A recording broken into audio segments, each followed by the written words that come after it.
திருப்பூருக்கு ஒரு மிகப்பெரிய பிரச்சனை. திருப்பூரில் இருக்கக்கூடிய இண்டஸ்ட்ரீஸ், டெக்ஸ்டைல் இண்டஸ்ட்ரிக்கெல்லாம் வந்து ட்ரம்ப் ஒரு பெரிய ஆப்பை தூக்கி வச்சிருக்காரு. அது மட்டும் இல்லாமல் குஜராத்தில் இருக்கக்கூடிய நிறைய டைமண்ட் பிஸ்னஸ்க்கெல்லாம் வந்து ட்ரம்ப் ஒரு பெரிய ஆப்பை தூக்கி வச்சிருக்காரு. இது ரெண்டு மட்டும் இல்லாமல் நம்ம ஊரில் இருக்கக்கூடிய நிறைய மெடிசன் இண்டஸ்ட்ரி, சென்னையை சுற்றி நிறைய ஃபார்மாசூட்டிக்கல் கம்பெனி இருக்குது. உங்கள் ஃப்ரெண்ட்ஸே நிறைய பேர் வேலை பார்த்துட்டு இருக்கலாம். இந்தியா ஃபுல்லாக நிறைய ஃபார்மாசூட்டிக்கல் ஹைதராபாத்தில் இருக்குது, பெங்களூரில் இருக்குது. அது எல்லாத்துக்கும் ஒரு பெரிய ஆப்பை தூக்கி வச்சிருக்காரு. என்ன சொல்கிறாருன்னு பார்த்தீங்கன்னா, இந்தியாவில் கோடிக்கணக்கான மக்கள் இந்த இண்டஸ்ட்ரியிலலாம் வேலை பார்த்துட்டு இருக்காங்க. அத்தனை பேரோட வேலையும் நான் காலி பண்ணுறேன்டா அப்படின்னு சொல்லிட்டு ட்ரம்ப் வந்து இந்தியா மேலே டேக்ஸை ஏற்றிருக்காரு 25%. அதை நேற்றுக்கு வீடியோவில் பார்த்தோம். எல்லாரோட எதிர்பார்ப்பும் என்னன்னால், இவ்வளோ டேக்ஸு வந்து இந்தியா மேலே போட்டாங்க, வேறு வழியே இல்லை, இந்தியா வந்து இப்போ அமெரிக்கா முன்னாடி பணிஞ்சு போயிடுவாங்க அப்படின்னு சொல்லிட்டு தான் நேற்றுக்கு எல்லோரும் பேசிகிட்டு இருந்தாங்க. But Indian government had said no, நான் உன் முன்னாடி மண்டியிட போகிறது இல்லை. அந்த காலம்லாம் முடிஞ்சிருச்சு. வெள்ளைக்காரங்க காலகட்டம் இல்லை. நம்ம வந்து 1900ஸ்லையோ 1800ஸ்லையோ வாழலை.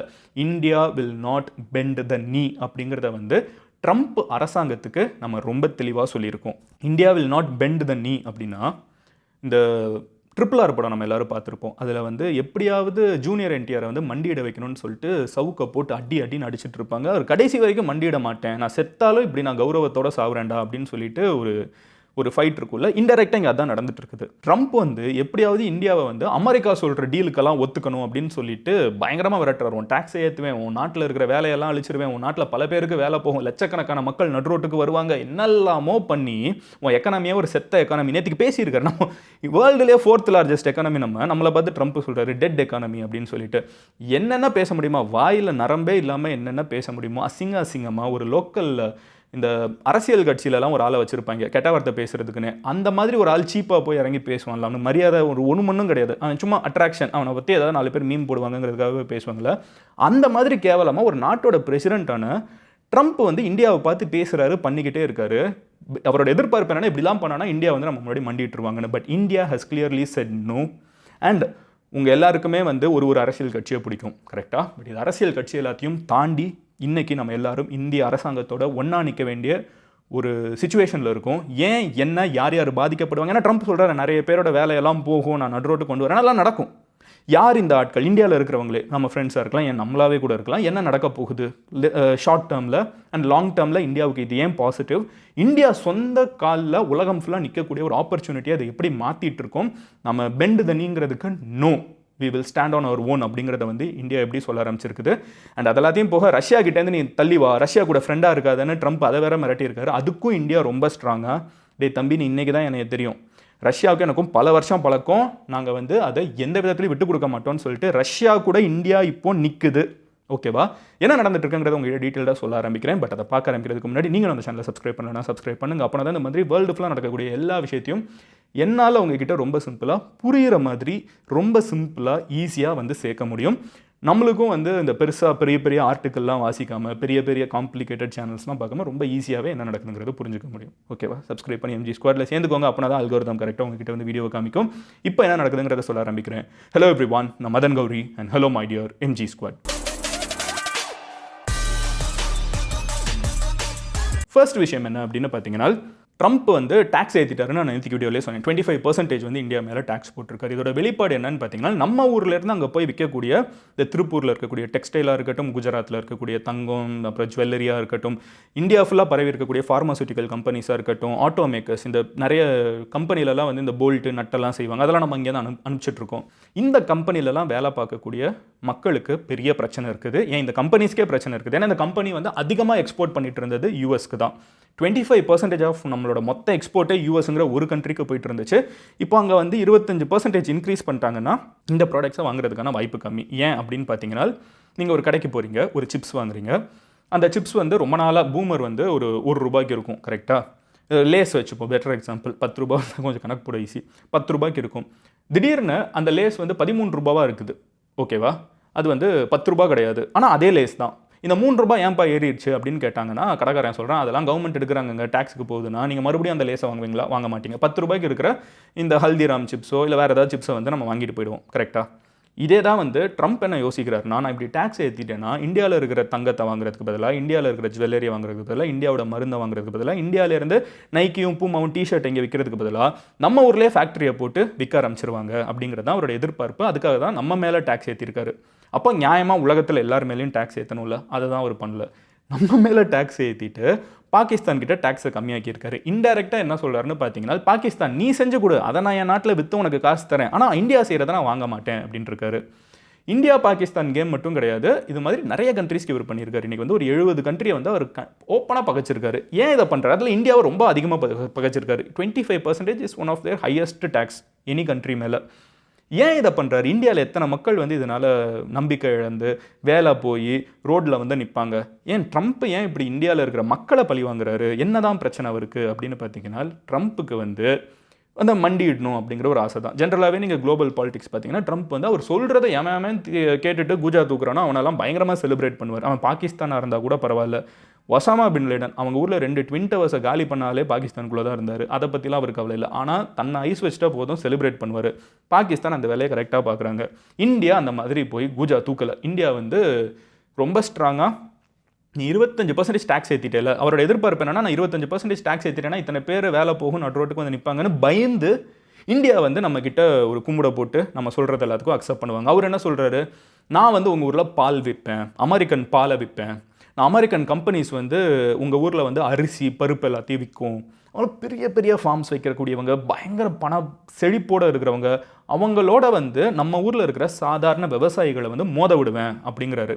இந்தியா வந்து எல்லா கட்சிகளுமே மனிதர்களாக நம்ம யோசிச்சு பார்த்தா கூட இதுக்கு நம்ம நோ தான் சொல்லணும். ஏன்னா பாவங்க ஒரு கிராமத்திலே வந்து கஷ்டப்பட்டு பகல்லையும் இரவுலையும் வேலை பார்க்கக்கூடிய விவசாயிகளோட வயிற்றில் அடிப்பேன் அப்படின்னு சொல்லி ட்ரம்ப் பேசுகிறாரு. இந்தியன் கவர்மெண்ட் வந்து நோ, நீ 25% டேக்ஸ் ஏற்றினாலும் பரவாயில்ல, நாங்கள் எங்கள் ஊரில் இருக்கிற விவசாயிங்களுக்கு எதிராக உங்கள் நாட்டு கம்பெனிஸை விடமாட்டோம் அப்படிங்கிறத ஸ்ட்ராங்காக சொல்லியிருக்காங்க. இது ஒரு பிரச்சனை, ட்ரம்ப்புக்கு இருக்கிற ஃபர்ஸ்ட் ஈகோ பிரச்சனை. நான் என்ன சொன்னாலும் உன் விவசாயிகளை காப்பாற்றிக்கிட்டே இருக்க, அப்படின்னா உன் விவசாயி பெரிய ஆளா அப்படிங்கிறது ஃபர்ஸ்ட் ஈகோ பிரச்சனை. ரெண்டாவது ஈகோ பிரச்சனை, நீ இன்னும் ரஷ்யா கிட்ட ஃப்ரெண்டாகவே இருந்துட்டு இருக்க, ரஷ்யாவோட பிஸ்னஸ் பண்ணிட்டு இருக்க, நான் தான் பண்ணாதேன்னு தெரியல, ரஷ்யாவை கைவிடு அப்படிங்கிறாரு. அதுக்கு இந்தியா இன்றைக்கி ரொம்ப பப்ளிக்காகவே ஓப்பனாகவே நம்ம சொல்லிட்டோம். என்ன சொல்லிட்டோம்னு பார்த்தீங்கன்னா, இந்தியாவும் ரஷ்யாவும் இருக்கிற ரிலேஷன்ஷிப் வந்து டைம் டெஸ்டட், பல வருஷம் ரிலேஷன்ஷிப்பு. இன்றைக்கி வந்து ஒருத்தனுக்காகலாம் அதை விட முடியாது அப்படிங்கிறத நம்ம ஓப்பனாகவே சொல்லிட்டோம். ஒரு எக்ஸாம்பிள் சொல்லணுன்னா, 1970s ஓகேவா, ஒரு 50 வருஷத்துக்கு முன்னாடி நம்ம நாட்டில் வந்து ஒரு போர் போயிட்டு இருந்துச்சு இந்தியாவுக்கும் பாகிஸ்தானுக்கும் அகேன்ஸ்டாக. அந்த போகிறப்போ வந்து பாகிஸ்தானுக்கு ஒரே நேரத்தில் அமெரிக்கா அண்ட் சைனான்னு 2 நாடுகள் சப்போர்ட் பண்ணிட்டு இருக்காங்க. இந்தியா வந்து 1970 இருந்த இந்தியாவை யோசிச்சு பாருங்க. அப்போ வந்து பாகிஸ்தானுக்கு ஒரே நேரத்தில் சைனாவும் அமெரிக்காவும் ஒன்றா சேர்ந்து சப்போர்ட் பண்ணுறாங்க. இன்றைக்கி கூட வந்து சைனாவும் அமெரிக்காவும் ஒன்றா சேர்ந்து ஒரு நாட்டை சப்போர்ட் பண்ணுறது இல்லை. இன்றைக்கி போகிற எந்த இடத்துல நடந்தாலும் 2 பேரும் ஆப்போசிட்டில் தான் நிற்கிறாங்க. 2 பேரும் ஒன்றா சேர்ந்து ஒரு நாட்டை சப்போர்ட் பண்ணால் எப்படி இருக்கும்? பாகிஸ்தானை சப்போர்ட் 3 நாடுகள் நம்மளுக்கு எதிராக நிற்கிது. பாகிஸ்தானு, சைனா, அமெரிக்கா சப்போர்ட் மட்டும் பண்ணது, மட்டும் பேச்சுக்கு மட்டும் பண்ணது இல்லாமல் அமெரிக்கா தன்னோட போர் கப்பலை வந்து நம்ம மேலே ஏவி விடுறாங்க, அனுப்பிச்சிட்டாங்க. அப்போ இமீடியட்டாக நம்ம கூட நின்னது யார் தெரியுமா? ரஷ்யா.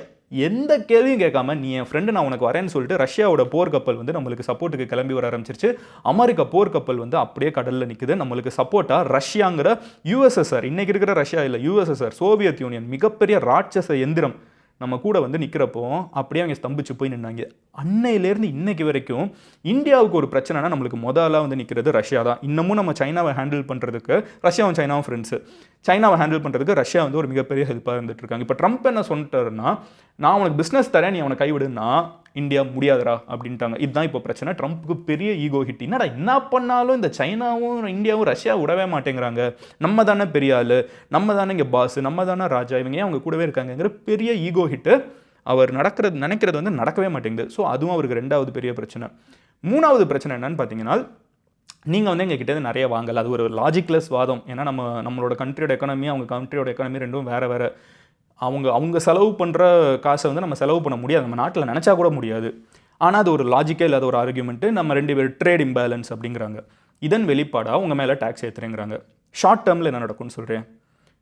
வேலைகள் போக வாய்ப்பு இருக்குது, நிறைய இண்டஸ்ட்ரீஸ் க்ளோஸ் ஆக வாய்ப்பு இருக்குது. இண்டஸ்ட்ரீஸில் கம்பெனிஸ் க்ளோஸ் ஆக வாய்ப்பு இருக்குது. பட் லாங் டேர்ம் யோசிப்போம், 2-3 வருஷம் கழிச்சு என்ன ஆக ஆரம்பிக்கும். இப்போ இந்த கம்பெனியெல்லாம் வந்து ஷார்ட் டேர்மில் ஃபயர் பண்ணி க்ளோஸ் பண்ணி என்னெல்லாம் நடந்தாலும் அந்த இண்டஸ்ட்ரியாக என்ன ஆகும்? டிஷர்ட் விற்கிறவன் என்ன பண்ணுவான்? டிஷர்ட் விற்கிறது நிறுத்த போகிறானா? அவனுக்கு தெரிஞ்சதை தான் என்ன பண்ணுவாங்க, அமெரிக்காவுக்கு எக்ஸ்போர்ட் பண்ணுறதை நிறுத்திட்டு நம்ம வந்து ஸ்லோவாக சைனாவுக்கு எக்ஸ்போர்ட் பண்ண ஆரம்பிக்கலாம். நம்ம வந்து நம்ம செய்கிற டிஷர்ட்டை வந்து இன்னும் கொஞ்சம் காசு கம்மியாக நம்ம வந்து ஆஃப்ரிக்காவுக்கு எக்ஸ்போர்ட் பண்ணுவோம், நம்ம வந்து சவுத் அமெரிக்காவுக்கு எக்ஸ்போர்ட் பண்ணுவோம், யூரோப்புக்கு எக்ஸ்போர்ட் பண்ணுவோம். ஏன்னா அமெரிக்கா மட்டும் தான் ஒரே நாடா, வேறு எவனும் டிஷர்ட்டே போடுறது இல்லையா. நம்ம டைவர்சிஃபை பண்ண ஆரம்பிப்போம். லாங் டேர்மில் இந்தியாவுக்கு இது நல்லது. ஒரு நாடு மேலே நம்ம ரிலையண்ட்டாக இருக்கிறது தான் நம்மளுக்கு இருக்கிற மிகப்பெரிய பிரச்சனை. மல்டிபிள் கண்ட்ரீஸ் மேலே எல்லா இண்டஸ்ட்ரியுமே கொஞ்சம் கொஞ்சமாக ஃபோக்கஸ் பண்ண ஆரம்பிப்பாங்க. அண்ட் டிஷர்ட் மட்டும் கிடையாது, same with jewellery, same with pharmacy. ஏன்னா மருந்து எவனுக்கும் நோய் வராதா, எல்லாரும் மருந்து சாப்பிட தானே செய்யணும். நம்ம என்ன பண்ணுவோம், மற்ற நாடுகளுக்கு மருந்தெல்லாம் கொடுக்க ஆரம்பிப்போம். ட்ரம்ப் என்ன நினைக்கிறாருன்னா, மிரட்டிட்டா வந்து காலில் விழுந்துடணும்னு நினைக்கிறாரு. அப்படி விழுந்த நாடுகள் இருக்குது. சவுத் கொரியா காலில் விழுந்துட்டாங்க, டேக்ஸை கம்மியாக்கிட்டாரு. பாகிஸ்தான் காலில் விழுந்துட்டாங்க, டேக்ஸை கம்மியாக்கிட்டாரு. வேறு எந்த கண்ட்ரி சொல்லலாம், வியட்நாம் வந்து காலில் விழுந்துட்டாங்க, டேக்ஸை கம்மியாக்கிட்டாரு. பட் ஸ்டில் கண்ட்ரிஸ் வந்து முடியாதுடா, நாங்கள் இப்படி தாண்டா இருப்போம் அப்படின்னு சொல்கிற கண்ட்ரிஸ் இருக்காங்க. இந்தியா நம்மளை விட இன்னும் ஸ்ட்ராங்காக சொல்கிற ஒரு கண்ட்ரி இருக்குது. நம்மளாவது அப்போஸ் பண்ண மாட்டோம், நம்ம வந்து அமைதியாக ஓ அப்படி பண்ணுறியா பார்த்துக்கலான்னு கொஞ்சம் சைலண்ட்டாக இருக்கும். அப்போஸே பண்ணுறது, முடியாதுடா, நீ சொல்கிறது தப்புடா, நான் ஏன்டா உனக்கு மண்டிடணும், இன்றைக்கி சுதந்திர நாட்டில் தானே எல்லோரும் இருக்கும்னு சொல்கிற ஒரு நாடு இருக்குது. அது யாருன்னு பார்த்தீங்கன்னா பிரேசில். பிரேசிலோட பிரசிடென்ட் இது நம்மளை விட அவங்க ரொம்ப பாதிக்கப்படுவாங்க. அவங்க ஆல்மோஸ்ட் 30 to 40% வந்து அமெரிக்காவுக்கு தான் எக்ஸ்போர்ட் பண்ணிருக்காங்க. அவங்க எக்கனாமியாக அதை நம்பி தான் இருக்குது. அவங்க பெருசாக லோக்கல் எக்கனாமியை விட இந்த எக்ஸ்போர்ட் எக்கனாமி ரொம்ப பெருசு வேறு. அவங்களோட பிரசிடென்ட்டுக்கு பெரிய பாதிப்பாங்க. எவ்வளோ தெரியுமா டேக்ஸ் போட்டிருக்காரு, 50% போட்டிருக்காரு. இது தெரிஞ்சும் பிரேசில் பிரசிடென்ட் இருந்துக்கிட்டு, நீ என் மக்களை எப்படினாலும் நீ வந்து மிரட்டலாம்னு நினைக்கிறியா, நீ காசை ஏற்றலாம், நாங்கள் அதுக்கு வேறு வழி பார்த்துக்குறோம், நாங்கள் வேறு யாருக்கூட பிஸ்னஸ் பண்ணிக்கிறோம், நீ சொல்கிறதுக்கு நாங்கள் மண்டியிட முடியாது அப்படின்னு சொல்லிட்டு பிரேசில் இன்னும் ஸ்ட்ராங்காக ஓப்பனாக சொல்லிட்டாங்க, டிக்ளேர் பண்ணிட்டாங்க, நான் இறங்க மாட்டேன்டா, முன்னாடி மண்டியிட மாட்டேன்டா அப்படின்னு இருக்காங்க. ஸோ பிரேசிலுமே வந்து பார்த்தீங்கன்னா பயங்கர டஃப் கொடுக்குறாங்க. பிரேசிலும் சரி இந்தியாவும் சரி குளோபல் சவுத்துன்னு சொல்லுவாங்க. நம்மக்கிட்டலாம் வந்து மக்கள் தொகை அதிகமாக இருக்குது, முன்னேறிட்டு இருக்கோம். இந்த முன்னேறின நாடுகள் வந்து நம்ம முன்னேறிடக்கூடாதுங்கிறதுக்காக கீழே தள்ள பார்க்குறாங்க. நம்ம தள்ளிப்போ, இது எங்கள் காலம், நாங்கள் முன்னேறி வருவோம், நீ இறங்கி அடு கபிலா, அந்த மோட்டில் தான் நம்ம இருக்கோம், இது நம்ம காலங்க, நம்ம எங்கே இறங்கி போகணுங்கிற ஆட்டிடியூடில் பிரேசில் ரொம்ப ஸ்ட்ராங்காக இருக்காங்க, இந்தியா ஸ்ட்ராங்காக இருக்காங்க. அதை நம்ம பெருசாக எக்ஸ்பிரஸ் பண்ணலைனாலும் கொஞ்சம் டிப்ளமேட்டிக்காக நம்ம அதை ஹேண்டில் பண்ணிருக்கோம். எனக்கு தெரிஞ்ச இந்த மொத்த இஷ்யூவில் ஒரு மிகப்பெரிய ஒரு பாசிட்டிவ் உருவாகி இருக்குது. இவ்வளோ நாள் ரஷ்யா வந்து நம்மளுக்கு நிறைய பண்ணியிருக்குங்க. Compare to any other country Russia நம்மளுக்கு பண்ண அளவுக்கு யாருமே பண்ணதில்லை. ஒரு சின்ன குளோபல் ஹிஸ்ட்ரி தெரிஞ்சவங்களுக்கு கூட தெரியும், எந்த நாடும் நம்ம கூட கண்ணை மூடிட்டு வந்து நிற்க மாட்டாங்க, ஆனால் ரஷ்யா நிற்பாங்க. இப்போ அப்படி இருக்கக்கூடிய ரஷ்யாவுக்கு நம்மளும் ரஷ்யாக்காக நிற்போங்கிறது வந்து நிரூபிக்கக்கூடிய ஒரு ஆப்பர்ச்சுனிட்டி. அண்ட் இந்தியா அதை நிரூபிச்சிருக்குது. இங்கே பாருப்பா, நீ ஆயில் கம்மியாக தர, நான் வாங்குறேன், எல்லாம் சரி, ஆனால் உன் கூட பிஸ்னஸே பண்ணக்கூடாதுன்னு அமெரிக்காக்காரன் சொன்னான்னா நான் அதை கேட்க மாட்டேன். என் மேலே என் நாட்டில் இருக்கிற மக்களோட வேலை போனால் கூட பரவாயில்ல, நீ என் கூட லாயலாக இருந்திருக்க, நான் உன் கூட லாயலாக இருப்பேன், பார்த்துக்கோ, நம்ம காமிக்கிற ஒரு ஆப்பர்ச்சுனிட்டியை வந்து அமெரிக்காக்காரன் இன்டெரக்டாக க்ரியேட் பண்ணி கொடுத்துருக்கான். ஸோ ரஷ்யாவும் இந்தியாவோட ரிலேஷன்ஷிப் வந்து இவ்வளோ நாள் இப்படி இருந்துச்சுன்னா இப்போ இப்படி ஆயிடுச்சு. அந்த தளபதி படத்தில் வர மம்மூட்டி ரஜினி மாதிரி நம்ம அவ்வளோ ஜிகிரி தோஸ்த் ஆகிட்டோம். ரெண்டாவது விஷயம் என்னென்னு பார்த்தீங்கன்னா, பாகிஸ்தானை வந்து இவ்வளோ நாள் சைனா வந்து பயங்கரமாக யூஸ் பண்ணிட்டு இருந்தாங்க இந்தியாவுக்கு அகேன்ஸ்டாக. அமெரிக்கா இதை பார்த்துட்டு பாகிஸ்தானை நம்ம பக்கம் இழுத்துடலாம், நம்ம ஏன் சைனா கிட்ட இருக்கணும்னு சொல்லிட்டு பாகிஸ்தானில் பயங்கரமாக இன்வெஸ்ட் பண்ண போகிறாங்க. அவங்களோட ஆயில், பாகிஸ்தானில் ஆயில் இருக்குங்கிறாங்க. உண்மையிலே எனக்கு அங்கே எங்கே இருக்குன்னு எனக்கும் தெரியல, நிறைய பேருக்கு தெரியல. எல்லாரும் அதான் கேட்குறாங்க, பாகிஸ்தான் உண்மையிலே ஆயில் இருக்காப்பான்னு கேட்குறாங்க.